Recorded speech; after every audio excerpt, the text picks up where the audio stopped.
French bias. French bias, you're going to take your binding, your little bias strip. You're going to fold that in half. Can we iron it? Yeah.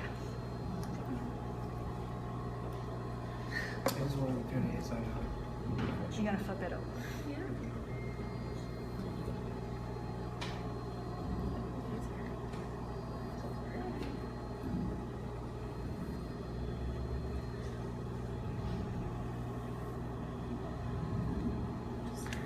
So you guys can totally go iron. I didn't want to get up and.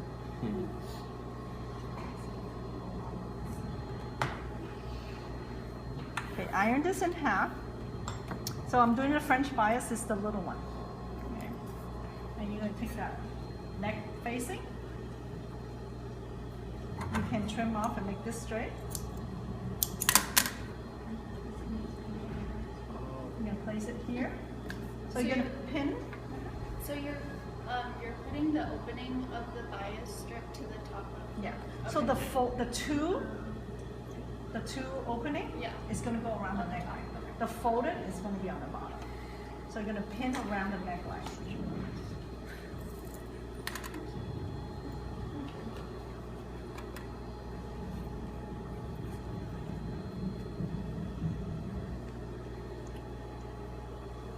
you're going to pin around the neck. And you're going to sew at a quarter. And you will have extra fabric that you don't need, but we can cut it off after we're done. After you sew.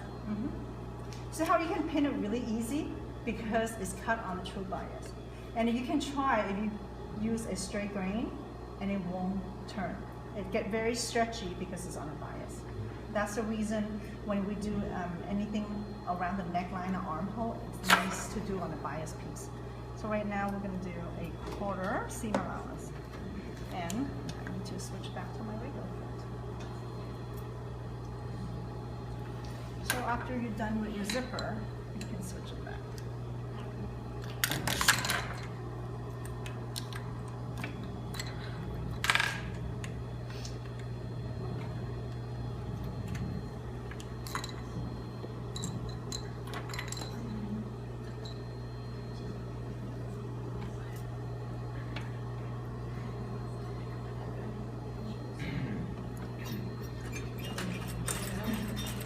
Quarter seam allowance on a regular stitch.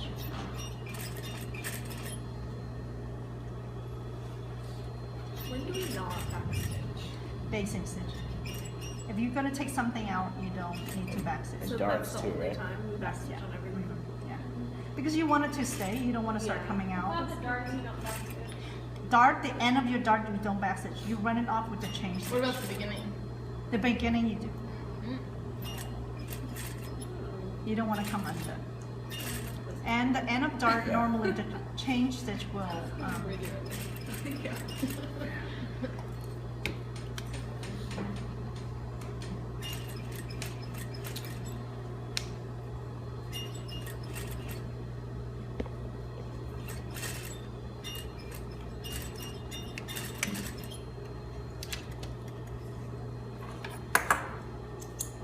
Quarter seam allowance. You can just cut some off. So now you're gonna fold this. Fold your seam up.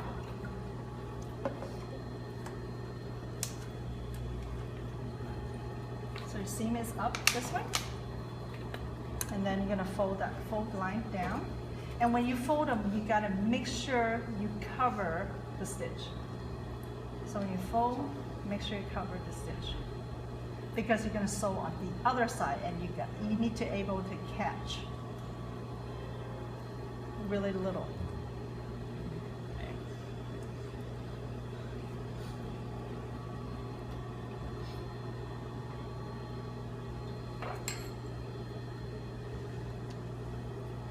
I'm gonna end up I'm gonna reverse my pinning, but I wanna pin this, make sure I catch.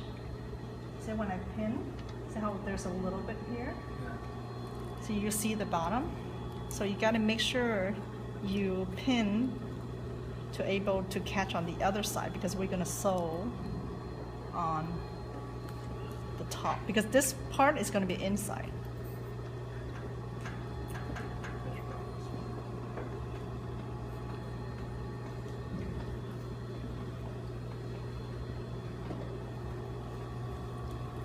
See, you'll see through the other side. I want to make sure that I catch that. So now I'm reversing it so I can make sure. Oh, you, okay. Yeah, I like to double check it because where. You stitch it from the front? Yeah, you're gonna stitch it on the top, from the top because that's your front. So remember, we kind of like learning how to stitch in a ditch. So you're gonna stitch right next to the seam right here. You want to stitch right next to it. So your needle, when you first want to start, your needle is going to hit right next to your bias. So you don't want to sew on top of the bias, you're going to sew next to the bias. And sometimes Is that a 6/8? it's right on the edge.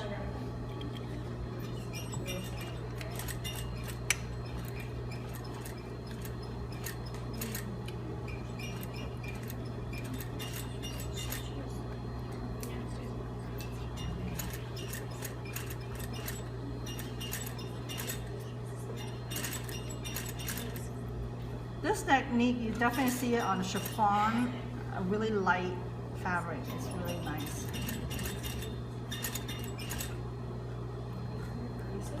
Does most chiffon you can get done by hand? I'm sorry, what? Doesn't most chiffon have to be done by hand? Doesn't it get messed up on the machine? Chiffon? You use a really thin needle, and a lot of time the machine, in like if you mass produce, the mechanic would adjust the machine to fit perfectly. Really skinny needle, the tension was set up really nice. It's the same thing as like silk fabric. You definitely have to set everything up for a silk fabric. The machine has to be set up. So when it's done, it's nice and clean. You don't see the stitches. It's right next to it. And then the back, you should be able to catch. You should be able to catch it. And of course, you light iron. You can pass that around. And it has like extra. So that's a neckline. Yeah, normally neckline or armhole, you see that. Spaghetti strap tops. Yeah. I feel like that'd be a really cute like baby. It's a really swimsuit nice- ruffle. Right there. Swimsuit have a folder to do them. Yeah. And then the next one I'm gonna do, this one you definitely have certain things you have a folder to do. Because I feel like it looks exactly like a little ruffle. Like we see on And that's for the armhole. And we leave the excess bias. Yeah, you can trim that off. You can after, yeah. It just makes sure I trim. A lot of time in production, they have a big roll, a bias, like a big thing, and you just cut off what you need and keep sewing and just trim off. And that's why that the joining bias, that help to, that's how it continue into a big roll because they're joining it that way. Okay? So our next one is single bias binding. The one we just finished is the French one. Oh, it's over there? Who is that? So this is the single. Same thing, if you want to square this off, trim off. So we're going, our French bias, we iron that in half and we pin them. The single, you're just going to pin it. Single. This one looks like it's not close as a hat. Yeah, you're going to sew at a fat half, well, it's not half, a fat 3/8. Like it's not half an inch; it's a little bit smaller than half an inch. I call it a fat 3/8. So you're gonna pin this single around the neckline.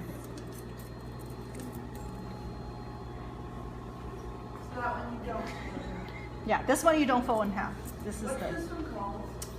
one I just finished. The one you rested? Single bias binding. So we're gonna sew on a fat 3/8. Mean it's smaller than a half and it's bigger than a 3/8.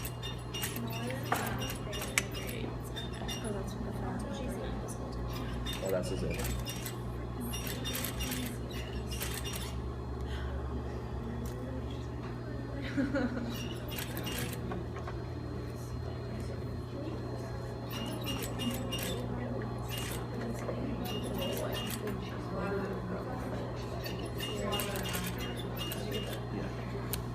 I can explain it, but I'm trying to show it.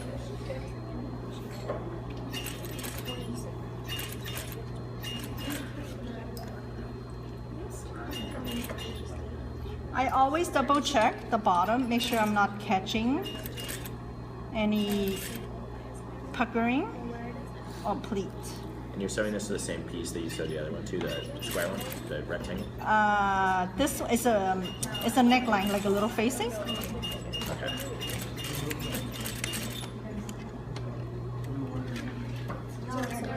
Different. It's the other one. Then I'm gonna cut out what I don't need. So I sew a fat 3/8, almost to 1/2 inch. Okay. Same thing. The seams goes up. Now the folding. You're gonna fold to line up. Are you folding to the seam or are you folding Yeah, I'm up? folding to the seam allowance, the outside. And would you iron that down before you Um, fold it next? Or I don't iron it down because once you iron, it put a permanent crease. If I want to adjust it, I can. So I normally don't iron them down. So I fold Okay.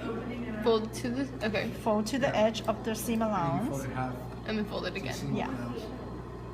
And then you're gonna fold to Okay. line up The other here. one she tucked in there. Okay. You What would this one be used for? Like, for the It's binding? this one. The single is for a thicker fabric. The French bias is for a thinner fabric. That's what I seen more because for let's say for denim, you can't It's just really a different, double fold, so you have to do single fold. So now pretty much I'm gonna pin everything, and then I'm gonna edge stitch it.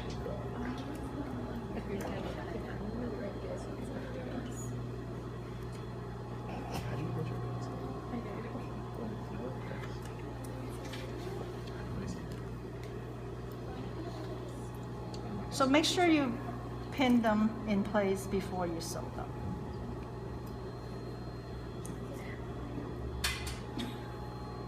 So when I pin them, I want to just cover my stitch.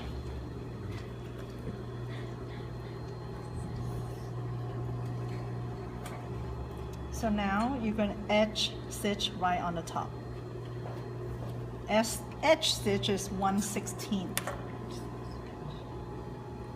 So just the difference is just The width, but you can always adjust the width. It's just different style.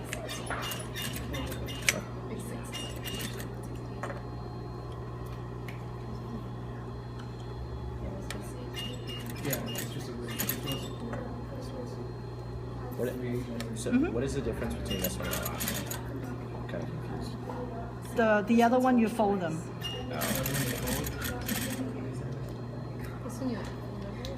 This one you fold a single, the other one you fold a double. Got it.